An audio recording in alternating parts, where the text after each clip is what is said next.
Difference between the caste and the class. अब ये cast और क्लास का कॉन्सेप्ट क्या है मैं आपको बताता हूं।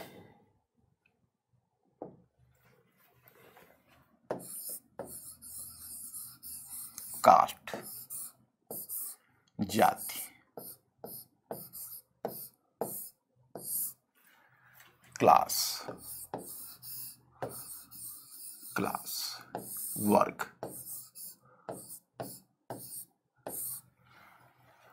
क्लास वर्ग। अब देखो जब हम वर्ग की चर्चा करेंगे, थोड़ा सा कॉम्प्लिकेटेड कॉन्सेप्ट है, लेकिन तुम लोगों ने समाजवाद मार्क्सवाद के बारे में मेरा एक लेक्चर ही मार्क्सवाद पर है, आपने सुना होगा। तो कार्ल मार्क्स ने समाज को वर्गों में बांट कर देखा था। तो पहले उसने यूरोपीय समाज में परिकल्पना की थी, दास व्यवस्था की परिकल्पना की थी, स्लेवरी सिस्टम।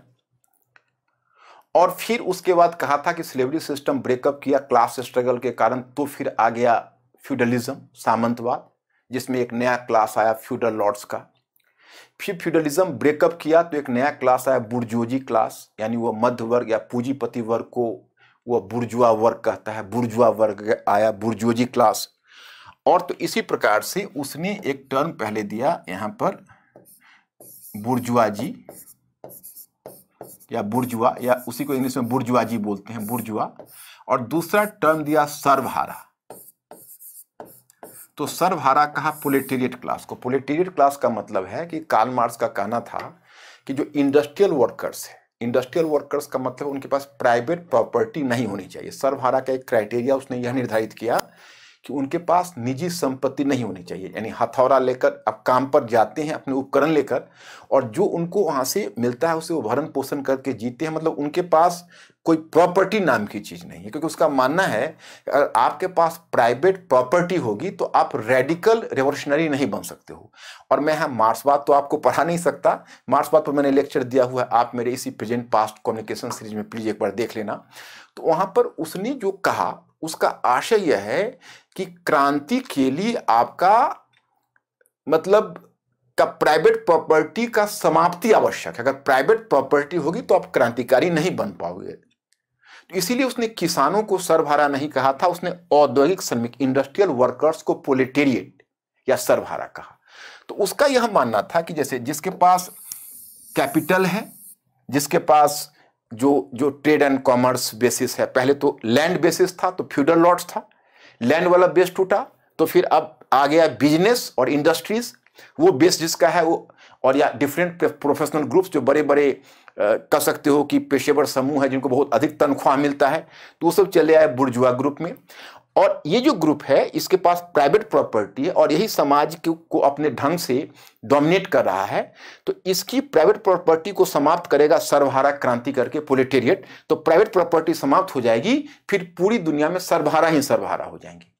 तो अब देखो ये वर्ग से कार्ल मार्क्स का मानना था कि basic division of society is the economic. आपकी सामाजिक पहचान आपकी आर्थिक अवस्था से बनती है, आपकी आर्थिक अवस्था बदलेगी तो आपकी सामाजिक अवस्था बदल जाएगी। मींस कि आप there would be the economic change, material base को तोड़ दो, धन का पुनर्वितरण कर दो, प्राइवेट प्रॉपर्टी को समाप्त कर दो, सभी बराबर हो जाएंगे।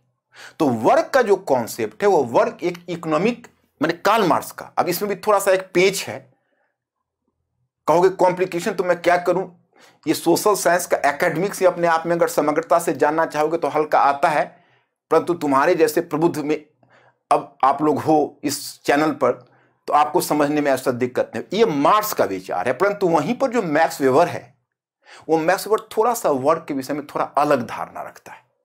और भारत में जो अंबेडकर महोदय हैं, डॉक्टर अंबेडकर, वो मार्क्स के वर्ग की अवधारणा से बहुत संतुष्ट नहीं है भारत में कास्ट के विषय में, बल्कि थोड़ा बहुत उन पर अगर प्रभाव है तो मैक्स वेबर का ही है।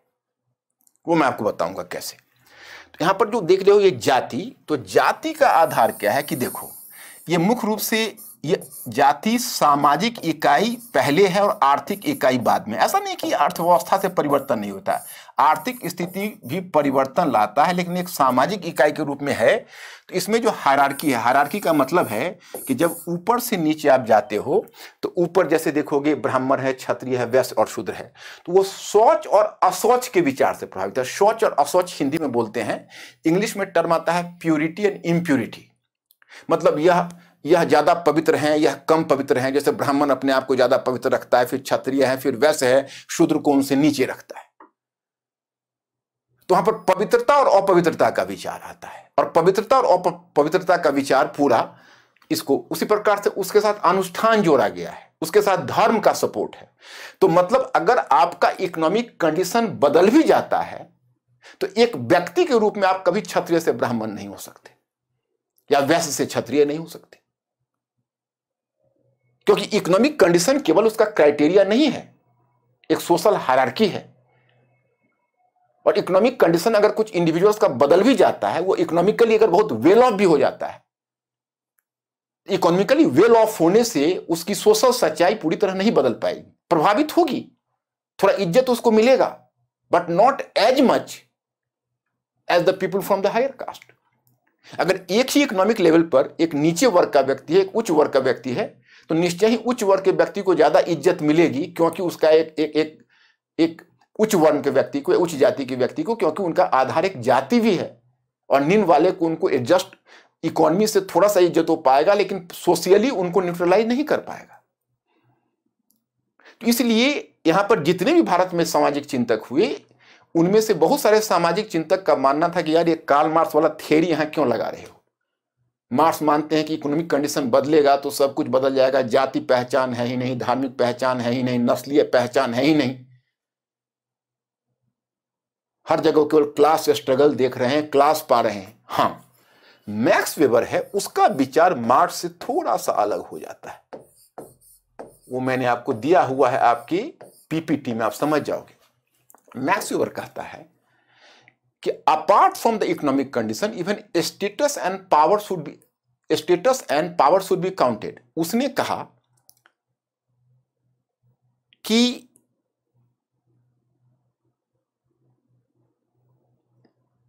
आर्थिक शक्ति के अतिरिक्त कोई वर्ग है, वर्ग के मजबूती का आधार केवल आर्थिक शक्ति नहीं बल्कि सामाजिक स्तर भी और सत्ता भी उसका कारण है।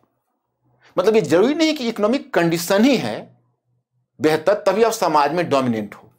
समाज में ऐसे वर्ग भी डोमिनेंट रहे जो इकोनॉमिकली बहुत वेल ऑफ नहीं है, लेकिन उनका समाज में डोमिनेंस यूरोपीय समाज में रहा। ये मैक्स वेबर का कहना है। तो मैक्स वेबर ने मार्क्स के विचार में थोड़ा सा परिवर्तन लाया है। मैंने यहां पीपीटी पर दिया हुआ देख लोगे, दो टर्म दिया है, स्टेटस एंड पावर।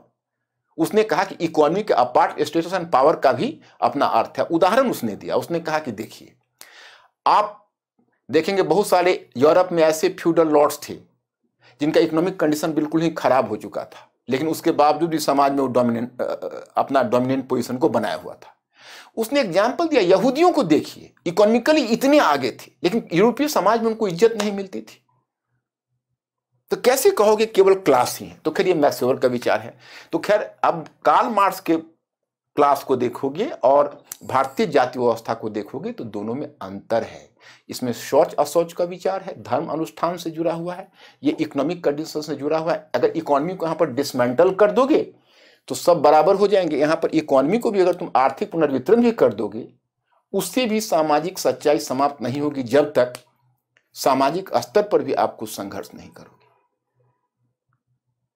तो मतलब यह है कि दोनों की कॉन्सेप्ट में थोड़ा अंतर है, और यह रेलिवेंस इसकी प्रासंगिकता आपको समझ में आएगी जब आगे मैं डॉक्टर अंबेडकर और भारतीय मार्क्सवादियों के बीच का विवाद बताऊंगा कि डॉक्टर अंबेडकर की क्या धारणा थी और भारतीय जो मार्क्सवादी समाजवादी थे उनकी क्या धारणा थी, और कैसे दोनों के बीच मतभेद रहा। और कभी भी डॉक्टर अंबेडकर यहां साम्यवादी दल के साथ गठबंधन नहीं बना पाए।